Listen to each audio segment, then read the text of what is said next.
Welcome to Pagan Coffee Talk. If you enjoy our content, please consider donating and following our socials. Hi. Hi, what's up? We're looking at Reddit today. Yeah. Let's see how this goes. Oh, Lord. Read the first one. I recently learned that when you do a cleanse, whoever's been feeding off of your energy will reach out to you shortly afterwards. I guess so. I mean, if you're turning off the feed trot, I guess I would be the first one to walk over going, hey, where's my energy? Right? I'm just saying. It would kind of make sense. But are you sure that it was that person, or are you just putting things together? Well, again, you're dealing with spells, so it's a little common sense here. All right. I'm just saying. Right. There are such things called a coincidence. Yeah. They do actually happen. They do. Coincidences do exist. That it is a real phenomenon. Yes, it is. All right. All right. What are you using for a grimoire? Well, I'm using a 3-ring binder, and what do you use? Ultimately, does it really matter? I mean, I use a 3-ring binder as well. But I know some people that just use a book and keep it in it. It's one of the journal books. I mean, you can get pre-made journals with blank pages. You can get DIY kits, and you make your own. I just happen to like the 3-ring binders because it's easier to switch out pages and stuff as you start to develop. Right. I mean, Lord Men's was what, 3 freaking file boxes? Yeah, of binders. Of binders. Yeah. So that's what I have to say about that. So yeah, use whatever. I mean, the only reason I would tell you not to use electronics because sometimes the power goes out. Well, it does. Sometimes computers break. It's that's nice to have a paper backup, if you will. Yeah. I'm not saying don't have an electronic copy. I'm just saying think of all the ways things go wrong. Right. Try to print it out and at least keep a physical copy somewhere. Right. Just saying. Please keep it backup, multiple backups. Because honestly, I've got some of my stuff that I need to transfer to.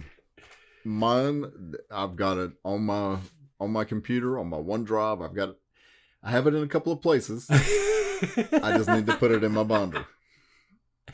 Look, I can't even remember the last time I've updated mine. Here's one from the Magic Reddit. Did my ritual from RO7 spheres not work because I don't believe in Jesus, or did I just blatantly do something wrong? How about blatantly it just don't work for you? I mean, let's face it, some things work, some things don't.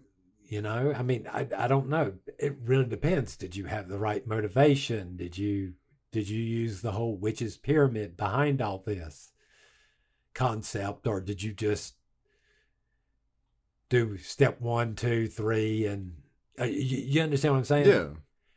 And not really do anything. I don't know how to say that. And that would be my first question. Were you emotionally invested? Do you see what I'm saying? Well, and sometimes even then, it just doesn't work. Right. There might have been anything in place to where it's not for you.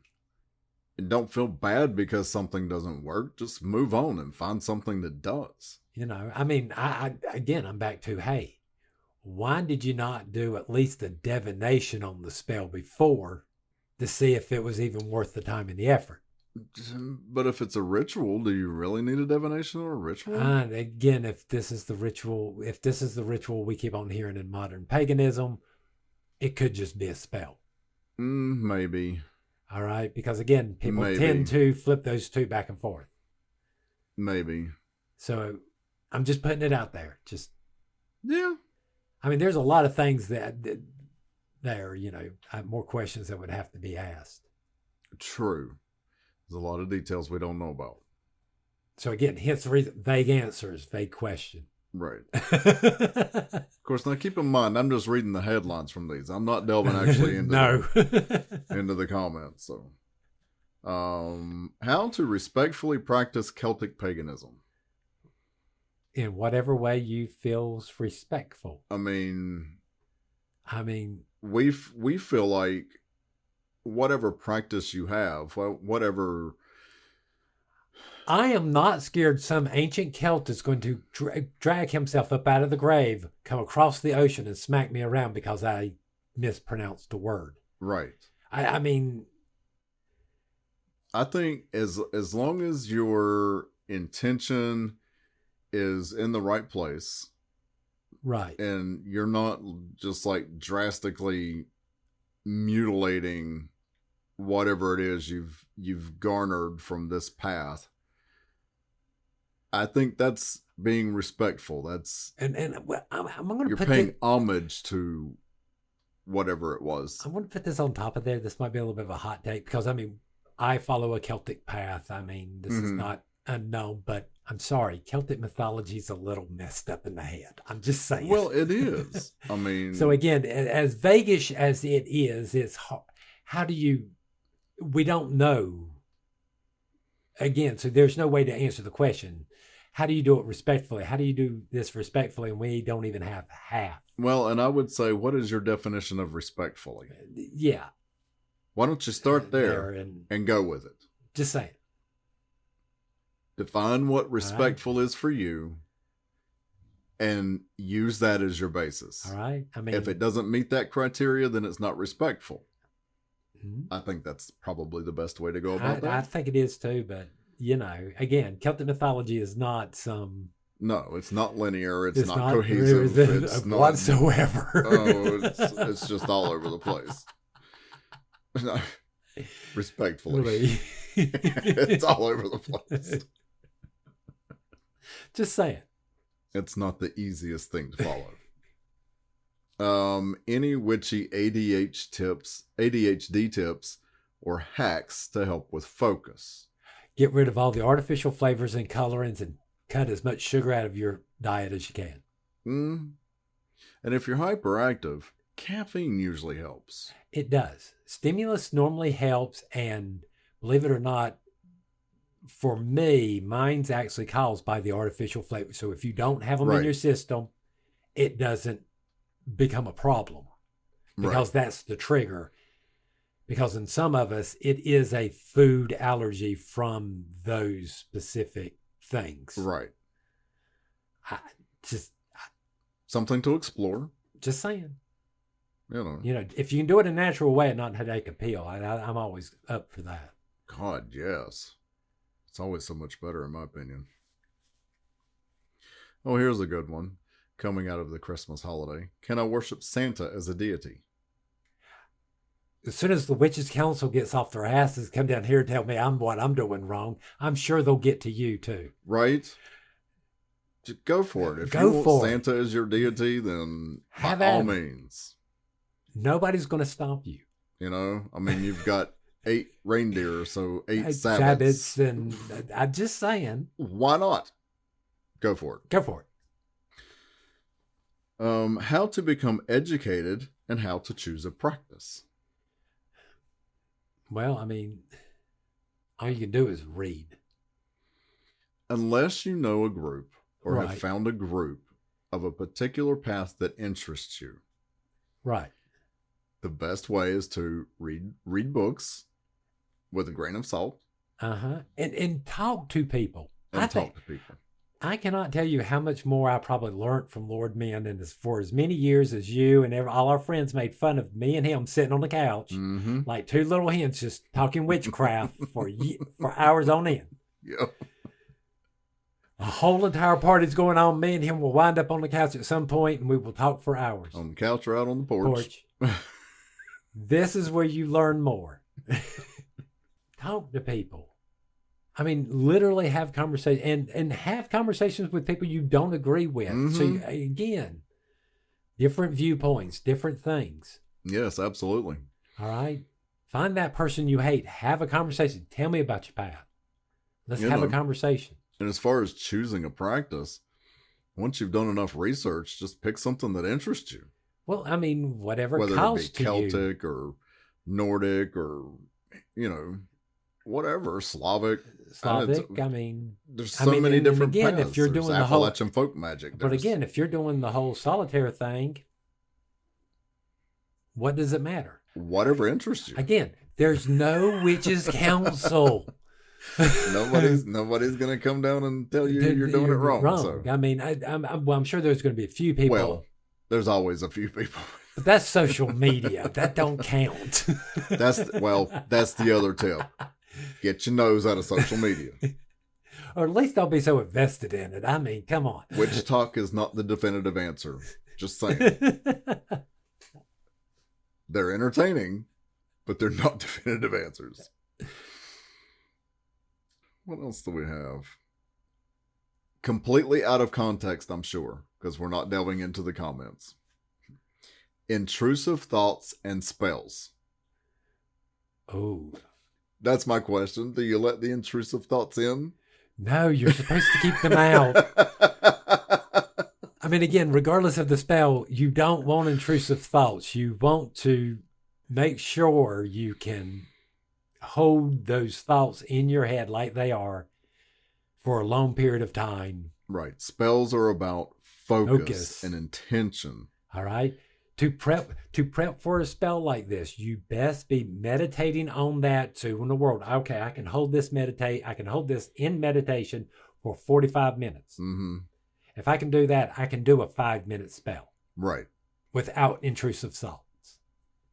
If we think about spells and the way we do it is the way like we're programming an app or something, those intrusive thoughts are little bugs we're putting in there that could just slightly send it off course. Could, yeah. You know, I'm just saying. So best advice, do not let the intrusive thoughts win. As tempting as it might be. And again, do your meditations. The more meditation you do, the better off. Right. Have you used your own blood or body fluids for spells? Yes. Yes. Yes. I have. Those are my personal and private ones, but yes, I have. Yeah.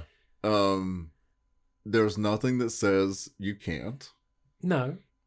And I'm back to if the ingredients include something that's personal to you, something that means something to you, go for it. All the better, because that puts a better connection to that spell for you. I would agree with that 100%. So by all means. Natural ways to reconnect with strong spiritual energy. Meditation. Sometimes I really wish we were delving into the comments on these just to get a little more heads up on this. But yeah, I think just going by the title here, yeah, meditation's probably the best way. Yeah. Meditation is always the answer. Yeah. Yeah, what was that? What was that one of our priestesses used to say? Meditate for 2 days and come back and see me? Yes. Solution to everything. What else do we have? Remember your spells. Well, I mean, if you're being really honest about it, you should be putting them in your See? grimoire. Yeah. With enough paper there to note any notes you need to on how it did or didn't do, or right. Make sure you keep a record of your ingredients, your timing, whatever else you use to do the spell. Some space to go back and say, hey, this is where it is that, you know, so many weeks out, or 1 week out versus 2 weeks. You got to think of it as research, y'all. I know it sounds boring. If your spell doesn't work, go back, make some alterations, make notes of your alterations. Keep track of what works and what doesn't. Finally, you will come up with a spell that works every time. Just saying. It's the easiest way to do it.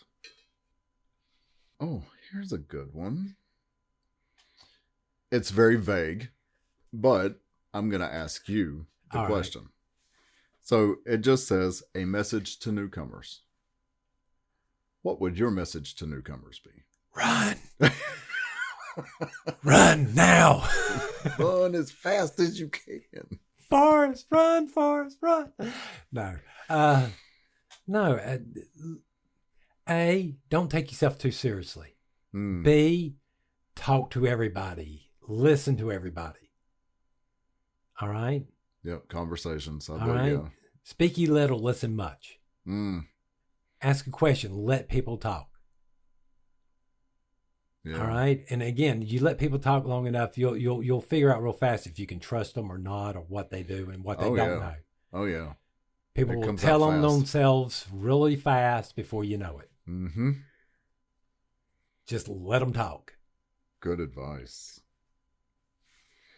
What books make you a better occultist? None of them. I was going to say, are there really any books that make you better? None of them. I think you can garner little bits and pieces, but no one book. I don't think no one book is... You get better by doing. Yeah. Not by just sitting there reading. So you got to go out. You got to do. See, that makes sense. I mean, and then again, when we sitting here saying this, we're saying that we should practice the religious side of this. Not necessarily. I'm not saying go out and do a spell a day or anything. Right. No. Yeah. Because for us, it's a spiritual path. Yeah. But if all you're doing is that, and just doing the spells as a little bit as you can, and trying to understand them. Yeah, and I would say the only thing besides that would make you a better occultist is just not focusing on the spell work. True. I think spells become a bit of a crutch for us. Yeah. When you do them so often, and this is the real reason why we are not big on spell work. Hint, hint. Heads up. Save this information. It's because it becomes a crutch. Yeah. When you do it all the time and you're constantly working with spells, it becomes a crutch. Because it's easier to do a spell than to fix what's going on in your life. Yes. Or what's going on with you, not. And you become reliant on that, and then if it doesn't work, some people have been known to spiral into depression because their spells don't work. But again, it should be the other way around. We should be using spells to help us figure out those problems. Yes. Not to fix the problems for us or to remove them. It should be a tool, not a cure. Thank you.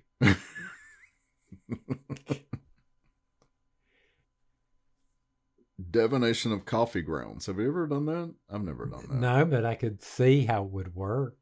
It'd be the same thing as tea leaves. I was going to say people read tea leaves. So. Why not? I mean, okay. Yay. What about using fantasy languages in like your spells and rituals? I could see that.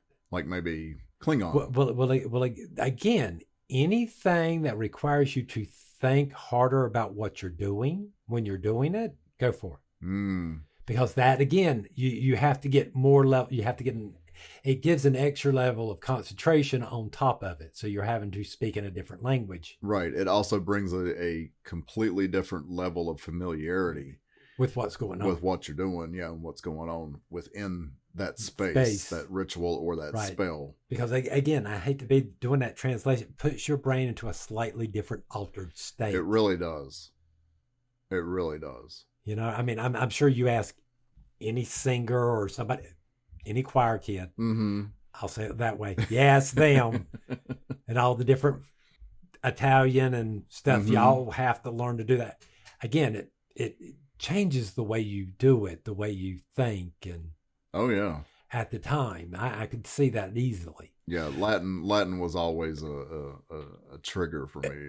I don't know what happened. Anytime I ever sang Latin, it was just like, boom, a whole nother reality.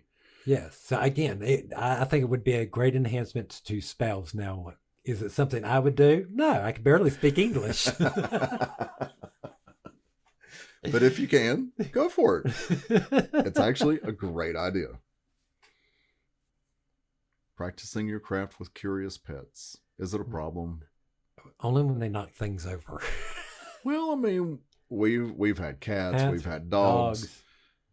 They've all been curious. At some point or another, you just...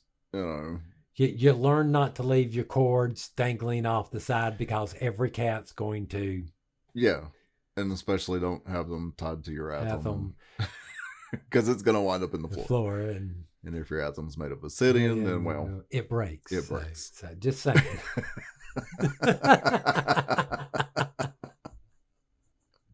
Lesson learned. We know nothing about that, do we? Yes, it's going to happen. Otherwise, it's not a problem. No, I mean, again, until they're they start knocking things over, it's not a problem. Yeah, no, I find that most animals, especially if you're really close with your animals, they're drawn to it. They're drawn to it. They want to know what's going on. But not damaging or pulling anything off. Not usually, no. Not usually. So I'm not saying it don't happen. Cats are more of a different creature altogether, because sometimes their curiosity goes a little too far. Just keep that in mind. I don't think that's a bad thing, though. Is there a path for a skeptic to take? Like a specific path that would be better for skeptics? No, I don't. I'm not sure about that. See, I'm not either. To be quite honest with you, I don't. I think any path. I think any path is good for a skeptic. Yeah, I mean, if anything, if it kills off the skepticism about what you're following, right, that's a better indicator you're going where you need to. Right. Again, start with something that interests you. Yeah. Even if it's just a slight interest. Because again, I would tell all of us, we all should be skeptical. That's where I was going. We should all be skeptical there about. Should be a. Yeah. I don't know, at least, 30% skeptical all the time. Yeah. I think that helps keep us grounded. It helps keep us inquisitive. Yeah. And, it helps answer questions, because if you're skeptical, you're going to ask questions, and you're going to be like, well, hey, what about this? What about this? What about that? This doesn't fit into this narrative. Right. What are you doing here? I'm just saying. And I think that's what we should all be doing. Yeah. Oh God, yes. So yes, if you're a skeptic, take any path. Take any path. Doesn't even have to be a pagan path. Just take any path. Be a skeptic. Have fun with it. What else have we got? Any advice for getting back into magic and reconnecting? Yeah. I think it's like riding a bike. I don't think you forget. Meditation.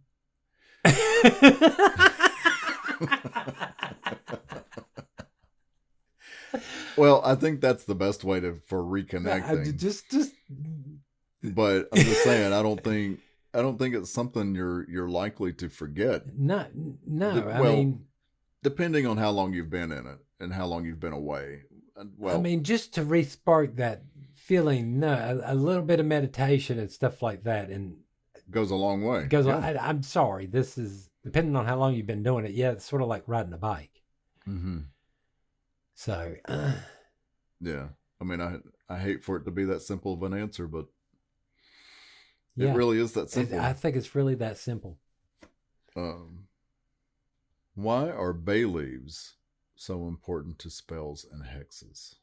I mean, I have seen where their bay leaves are in a lot of spell works. Yeah, but no more than I think any of the others.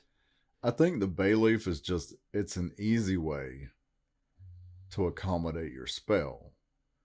I mean, most typically you're writing on or placing something on the leaf. For some reason, all I have in my mind is about 1,000 herbalists going, "Ah, no! That's not." I'm sorry. That's just I'm sure there's something there, but I'm not aware of. Well, again, I think it's an easy vehicle for your spell, because most of the time, like I said, you're either placing something on the leaf, and bay leaves are dried out, in case you don't know. Yeah. You're placing something on it, or you're writing on the leaf, and then you, most typically, what I've seen and what I've done with bay leaves is you burn the leaf. Yeah. It's just an easy vehicle. It releases that. Yeah. And you get the herb and the. I mean, for that matter, you could go out into your yard and get a maple leaf or an oak leaf, and do the same thing. I would think. You know, I for some reason I still have that in the back of my mind. But we got about 1,000 herbalists going, no.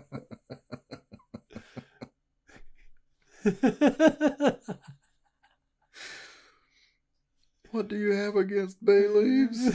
What did they ever do to you? No, learn your herbalism. And I'll admit that is not my forte, so I can't tell you any significance about the bay leaf. What do you do when you feel like it's time for a change in the spiritual path that you've been on for a while? Change? You change. You research something else. Yeah, you change. I mean, it happens. Yeah, it happens all the time. I mean, you change. I mean, again, if you're, I find it difficult to think that you might wind up, always worshiping the same gods, but because as you get older and all that, you want different things, so different gods and different parts of life start to change, so you start to worship different gods. Mm-hmm. Well, and sometimes I find that it manifests itself according to where you are in your life. Yeah. Kind of like when people say, well, Aphrodite came to me, Well, I mean, I could see it easily. It makes sense to me. Yeah, somebody in their 19 to 20s and be worshiping Aphrodite and I'm just saying whatever age, but yeah. I'm just using her as an example. Yeah, I'm just saying that Aphrodite came to me and told me this, and now I worship Aphrodite. Right, but again, when you get older and you're in parenthood and all this, you're gonna probably start worshiping more motherly deities, yes. or ones related to your work or whatever, instead of just what you were doing at. You with me? Yeah, and that's where I was kind of going with that. It's just that it's when people say, well, this deity came to me. Yeah, I feel like that's a way of. It's just a way of saying, okay, you've got this going on in your life right now. I represent particular type of focus that's going on you might need in order to get through this. Right. And that's the way I see it. Right. I mean, you or I might represent a problem or an issue that you might need to either correct or do. Right. To move on with your life. So again, this represents better. I mean, again, a lot of people we know, I don't think any of us have an absolute belief in one single solitary deity or. No.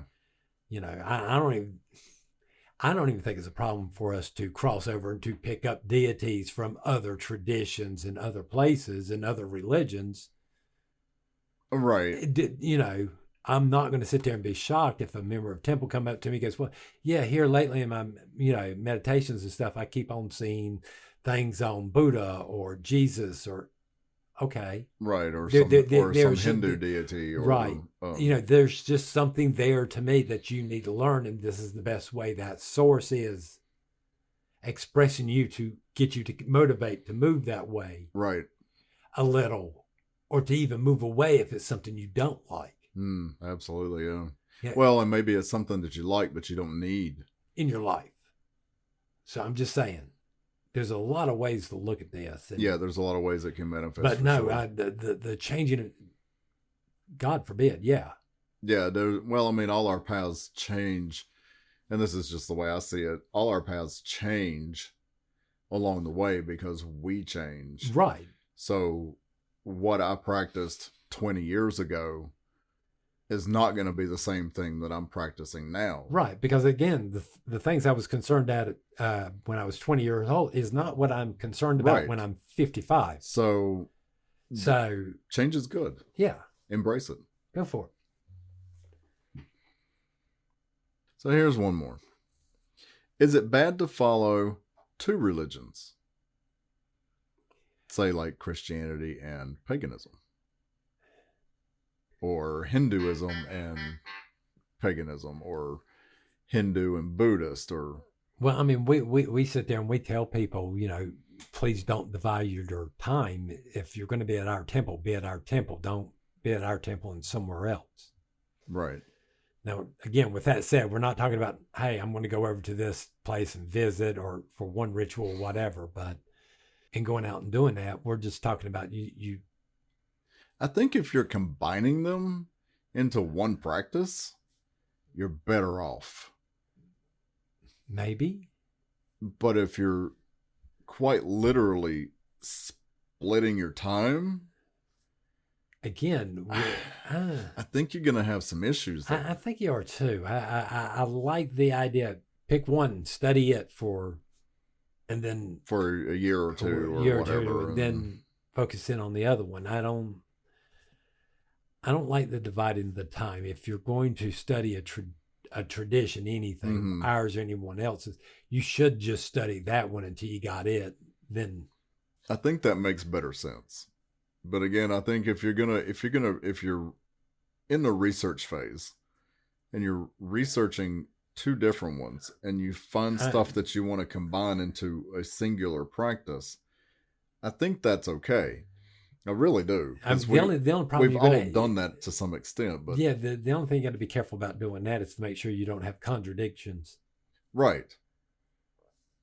But again, it's your practice. You can form it however you want to. But I hate to be this way. I got to ask you, so when we do that, does that not mean that all the other parts of that religion are still just hanging out there? We're just not focusing in on them, but they're still attached to those parts.